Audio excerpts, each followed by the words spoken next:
Hello students, আজিৰ ক্লাছত আমি যোৰহাট ডিস্ট্ৰিক্টৰ বছৰীয়া পৰীক্ষাৰ গণিতৰ প্ৰশ্ন কাকতখন আমি ডিসকাস কৰিম ঠিক আছে সো প্ৰথম প্ৰশ্নটো চাবা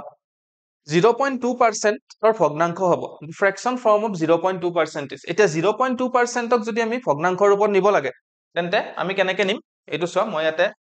লিখি দিছো তোমালোকে স্টেপ বাই স্টেপ চাই লবা যে 0.2% ইকুৱেল টু 0.2/100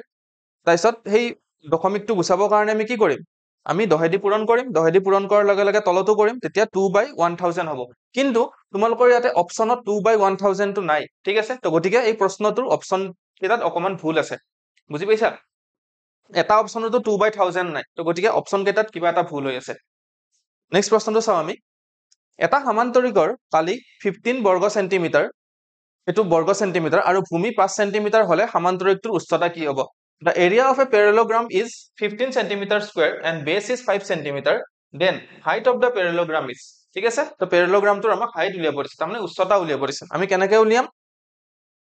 চোৱা আমাক কালি আমি সমান্তৰিকৰ কালি কি জানো b * h হয়নে ভূমি পূৰণ উচ্চতা বুলি জানো তো কালি আমাক 15 বুলি দিয়া আছে আৰু ভূমি কিমান দিয়া আছে 5 সেন্টিমিটাৰ দিয়া আছে হয়নে তো 5 * h হ'ব তাৰ পৰা h ৰ ভ্যালু কিমান হ'ব 15/5 তাৰ মানে 3 সেন্টিমিটাৰ তো অপচন কি হ'ব ইয়াতে অপচন বি আমাৰ শুদ্ধ উত্তৰ বুজি পাইছা অপচন বি নেক্সট প্ৰশ্নটো চাও কোনটো পৰিমেয় সংখ্যা -2/3 আৰু 1/5 ৰ মাজত নাথাকে which of the rational number does not lie between -2/3 and 1/5 ঠিক আছে তো ইয়াতে আমি কি কৰিম আমি গোটেকেটাৰে -2/3 আৰু 1/5 ৰ দশমিক বিস্তৃতিটো উলাই লব লাগিব ঠিক আছে তো ইয়াতে চোৱা মই উলাই দিছো গোটেখিনি মই স্টেপ বাই স্টেপ বুজাই দিছো -2/3 দশমিক বিস্তৃতি হ'ব -0.66 ঠিক আছে ইয়াতে 66 উলাই থাকিব 666 এনেকৈ উলাই থাকিব ঠিক আছে 1/5 ৰ দশমিক বিস্তৃতি হল 0.20 তাৰ মানে আমাক এনেকুৱা এটা সংখ্যা উলিয়াব দিছে যেটো সংখ্যা -0.66 আৰু 0.20 ৰ মাজত নাথাকে এতিয়া অপচন কেইটাৰ যদি তুমি দশমিক বিস্তৃতি উলিওৱা -1/4 মানে হল -0.25 এতিয়া -0.25 টো এই দুটা সংখ্যাৰ মাজত থাকিব নে নাথাকে থাকিব হয়নে নাই তাৰ পিছত আহিল -7/20 -7/20 মানে হল -0.35 এই -0.35 টো এই সংখ্যা দুটাৰ মাজত থাকিব 3/10 মানে 0.3 এই 0.3 টো এই সংখ্যা দুটাৰ মাজত থাকিব জানো নাথাকে কিয় কাৰণ ইয়াতে হাইয়েস্ট কিমান আছে 0.2 হে আছে হয়নে বা 0.20 হে আছে ইয়াতে আমি 0.3 বা 0.30 হে পাইছো ঠিক আছে তো গতিকে অপচন কি হ'ব ইয়াতে অপচন সি শুদ্ধ উত্তৰ এই 3/10 টো ইহত দুটাৰ মাজত নাথাকে তে শুদ্ধ উত্তৰটো অপচন সি নেক্সট প্ৰশ্নটো চাবা তলৰ কোনটো পৰিমেয় সংখ্যা এটা 7/0 টো পৰিমেয় সংখ্যা নহয় হয়নে নাই যিকোনো সংখ্যা এটাক আমি 0 দি হৰণ কৰিব নোৱাৰো 0/7 হ'ব পাৰে নেকি হ'ব পাৰে কাৰণ 0/7 = 0 হ'ব আৰু 0 এটা পৰিমেয় সংখ্যা তাৰ পিছত যদি আমি অপচন বাকি কেটাও চাও √7 হয়নে √ৰ ভিতৰত যিকোনো এটা যদি তোমাৰ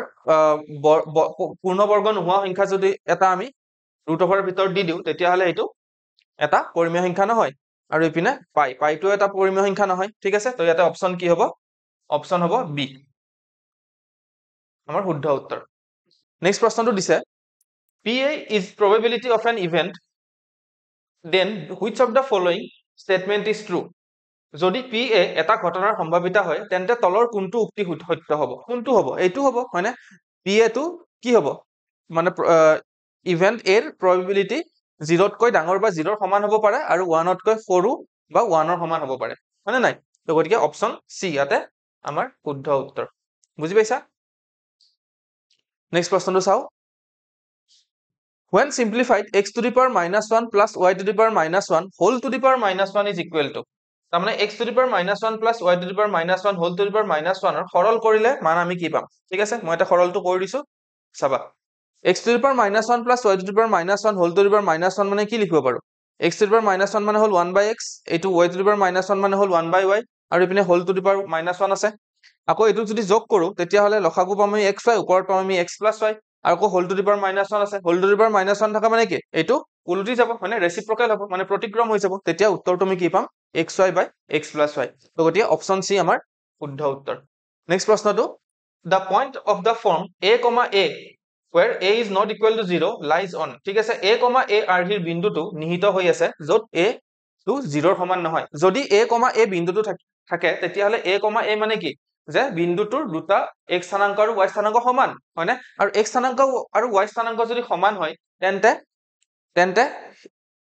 কোনখিনিত থাকিব বা সেই x স্থানাংক আৰু y স্থানাংক সমান হোৱা যিডাল ৰেখা সেই ৰেখাডাল কি হ'ব সেই ৰেখাডাল এনেকুৱা ধৰণৰ এডাল ৰেখা হ'ব এনেকুৱা সেইডাল এই মূল বিন্দুৰ মাজেদি যাব হয়নে মূল বিন্দুৰ এই ওৰ মাজেদি যাব আৰু লগতে x আৰু y অক্ষৰ একদম মাজেদি যাব সৌ মাজেদি যাব আৰু এই ৰেখাডালকে আমি কি ৰেখা বুলি কওঁ y = x ৰেখা বুলি কওঁ ঠিক আছে তো ইয়াতে অপচন কি হ'ব তেতিয়া হল অপচন সি আমাৰ শুদ্ধ উত্তৰ ঠিক আছে বুজি পাইছা নেক্সট প্ৰশ্নটো চোৱা x² - x - 56 বহুপদটোৰ উৎপাদক হল the factors of the polynomial x² - x - 56 তো এইটোক আমি মিডল টাৰ্ম স্প্লিট কৰিব লাগিব হয়নে তো মিডল টাৰ্ম স্প্লিট চাও মই এটা কৰি থৈছো স্টেপ বাই স্টেপ তোমালোকে চাই লোৱা ঠিক আছে তো এইটো -x টো মিডল টাৰ্ম স্প্লিট যদি কৰা আমি 56 ৰ আমি কি লম আমি ফেক্টৰস লম হয়নে নাই তেতিয়া 7 আৰু +7 আৰু -8 হ'ব কাৰণ 7 ৰ পৰা 8 মাইনাস কৰিলে -1 পাম হয়নে তো গটিকে তাৰ পৰা আমি এই দুটাৰ পৰা x কমন ললো ব্ৰেকেটৰ ভিতৰত x + 7 থাকিল ইয়াৰ পৰা আমি -8 কমন ললো তেতিয়া x + 7 থাকিল ব্ৰেকেটৰ ভিতৰত তো তাৰ পৰা x + 7 আৰু x - 8 দুটা কি হ'ব উৎপাদক হ'ব তাৰ মানে দুটা ফেক্টৰস হ'ব তাৰ মানে অপচন কোনটো হ'ব তেতিয়া হলে অপচন হ'ব option B x - 8 whole into x + 7 বুজি পাইছা নেক্সট প্ৰশ্নটো চোৱা তলৰ কোনটো এটা বহুপদ which of the following is polynomial প্ৰথমটো চোৱা x² + 1/x + 2 এই 1/x যে আছে x টো কেতিয়াও ডিনোমিনেটৰত থাকিব নোৱাৰে হয়নে ডিনোমিনেটৰত থাকিলে এইটো আমি বহুপদ বুলি ক'ব নোৱাৰো তাৰমানে অপচন এ ফুল অপচন বি √x + 2 এই x ৰ যদি আমি √ওভাৰ লওঁ হয়নে নাই তে এই √ওভাৰ মানে কি পাৱাৰত কিমান হৈ যায় 1/2 হৈ যায় তো x ৰ পাৱাৰ কেতিয়াও কি হ'ব নোৱাৰে ভগ্নাংশত থাকিব নোৱাৰে ঠিক আছে তো এইটো আমাৰ অপচন ফুল তাৰপিছত আছে 0 ঠিক আছে এইটো বাৰু আমি পিছত চাম অপচন ডি কি আছে x⁴ + x + 1 ইয়াতেও x⁴ আহি গল মানে তাৰমানে এইটো ভগ্নাংশ হৈ গল আৰু পাৱাৰত ভগ্নাংশ থাকিলে মানে পাৱাৰত মানে যদি যিটো চলক সেই চলকৰ পাৱাৰ যদি ভগ্নাংশ হয় ঠিক আছে সূচক যদি ভগ্নাংশ হয় তেতিয়া সেইটো আমি বহুপদ বুলি ক'ব নোৱাৰো ঠিক আছে তো ইয়াতে অপচন কোনটো হ'ব অপচন সি কাৰণ আমি জানো যে প্ৰত্যেকটো সংখ্যাই এটা কি হয় এটা বহুপদ হয় ঠিক আছে তো ইয়াতে অপচন সি আমাৰ শুদ্ধ উত্তৰ নেক্সট প্ৰশ্নটো চাও if x + 1 is a factor of the polynomial 2x² + kx then the value of k is যদি 2x² + kx বহুপদটোৰ x + 1 এটা উৎপাদক হয় তেন্তে k এর মান কি হ'ব আমাক সুধিছে যদি x + 1 এটা বহুপদ হয় তেন্তে আমি কেনেকৈ লিখিব পাৰো x + 1 = 0 তাৰ পৰা আমি x ৰ মান কি পাম -1 পাম এটা এই x ৰ মানটো যে আমি -1 পালো এই -1 টো ক'ত পাতি দিম আমি এই যেটো আমাক বহুপদ দিছে 2x² + kx সেই বহুপদটোত আমি চোৱা x ৰ মান পাতি দিছো তাৰ মানে 2 * -1 হোল স্কয়াৰ + k * -1 = 0 তাৰ পৰা এখিনি কি হ'ব 2 হৈ যাব আৰু k * -1 মানে -k = 0 তো k টো ইপিনে নিলে কিমান পাম আমি k = 2 পাম তাৰ মানে ৰাইট অপচন কি হ'ব ইয়াতে অপচন এ বুজি পাইছা অপচন এ ইয়াতে শুদ্ধ উত্তৰ নেক্সট প্ৰশ্নটো চাও the ordinate of a point 11 the ordinate of a point is 11 greater than its abscissa if the abscissa of the point is -9 then the coordinate of the point is এটা বিন্দুৰ কোটি ইয়াৰ ভুজতকৈ 11 বেছি যদি বিন্দুটোৰ ভুজ -9 হয় বিন্দুটোৰ স্থানাংক কিমান হ'ব সুধিছে ঠিক আছে abscissa মানে কি abscissa মানে হল x স্থানাংক আৰু অৰ্ডিনেট মানে কি অৰ্ডিনেট মানে হল y স্থানাংক হয় না y কোঅৰ্ডিনেটৰ কথা কৈছে ইয়াতে ঠিক আছে তো ইয়াতে আমি কি কৰিম আমাক ইয়াতে যেহেতু কৈছে যে abscissa আমাক কিমান কৈছে abscissa আমাক -9 বুলি কৈছে তাৰ মানে x = -9 আকৌ আমাক কৈছে যেটো অৰ্ডিনেট মানে যেটো y স্থানাংক বা y কোঅৰ্ডিনেট সেই y কোঅৰ্ডিনেটটো কি যে abscissa তকৈ 11 ডাঙৰ তাৰ মানে y = কি হ'ব -9 + 11 হ'ব আৰু -9 + 11 কিমান হ'ব 2 হ'ব ঠিক আছে তাৰ মানে পইণ্টটোৰ যেটো বিন্দু সেই বিন্দুটোৰ স্থানাংক বা কোঅৰ্ডিনেট কি হ'ব -9, 2 তাৰ মানে অপচন কি হ'ব ইয়াতে অপচন এ আমাৰ শুদ্ধ উত্তৰ নেক্সট প্ৰশ্নটো চাবা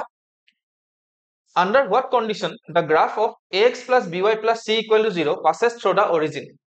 কি শর্ত মতে ax + by + c = 0 সমীকৰণটোৰ লেফট মূল বিন্দুৰ মাজেদি যাব ঠিক আছে তো ইয়াতে আমি যদি c ৰ মান 0 হয় তেতিয়াহে সেই গ্ৰাফটো কি হ'ব মূল বিন্দুৰ মাজেদি যাব ঠিক আছে ইয়াতে c ৰ মান আমি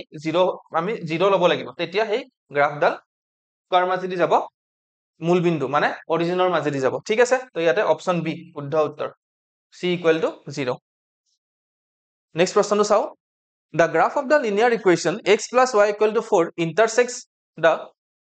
the x axis at কোনটো পইণ্টত কাটে মানে ঠিক আছে x + y = 4 ৰৈখিক সমীকৰণৰ লেখে x অক্ষক সেট কৰিব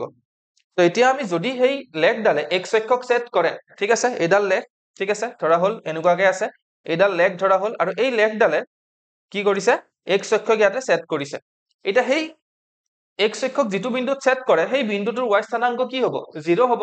মানে তো মানে আমি কি কৰিম এই যেটো আমাৰ সমীকৰণ দিছে এই সমীকৰণটোত আমি y এর মান কি পাতি দিম 0 পাতি দিম বুজি পাইছা সবে ঠিক আছে ইয়াত আমি y এর মান 0 পাতি দিলে কি পাম আমি x + 0 = 4 পাই যাম আৰু x + 0 = 4 মানে x = 4 তাৰ মানে সেই বিন্দুটোৰ স্থানাংক কিমান হ'ব 4, 0 তো অপচন কি হ'ব তেতিয়া হলে অপচন এ আমাৰ শুদ্ধ উত্তৰ বুজি পাইছা নেক্সট ইয়াতে আমাক কি দিছে দুটা স্টেটমেন্ট দিছে ঠিক আছে এটা স্টেটমেন্ট আৰু এটা ৰিজন ঠিক আছে তাৰ মানে উক্তি আৰু কাৰণ দিছে ঠিক আছে